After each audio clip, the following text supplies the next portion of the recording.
The responsibility for the harbours fell on both the Army and the Admiralty, and the harbour would be split between two beaches controlled by the Americans, Mulberry A on Saint Laurent and the British Mulberry B at Arromanches. The harbours would consist of a breakwater protecting the inside harbour and providing mooring space for both the larger Liberty ships and the smaller tugs. The harbour itself would take the form of roadways, leading from the beach to pierheads, where ships could moor and unload. It is these that Churchill referenced as needing to float up and down with the tide. To make the best use of the area, accurate plans of the beaches, water depths, and tidal currents were needed. The charts that were held were not up to date, as the last survey was undertaken in 1836, so engineers were dropped off at night from submarines to creep ashore and survey the land, and bring back samples of the beach and seabed.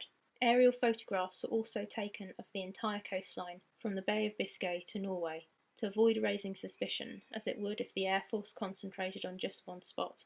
They were taken at all states of tide, weather, and light, in order to try and show up all the currents and obstacles that might be hidden. Apart from obstacles on the seabed, there were two other main difficulties. The first of these was the German forces, but as the coastline was further from Britain than other harbours, the forces were not concentrated there. There were some artificial defences in place, such as hedgehogs, angled iron spikes, wire closing off the beaches, and mines.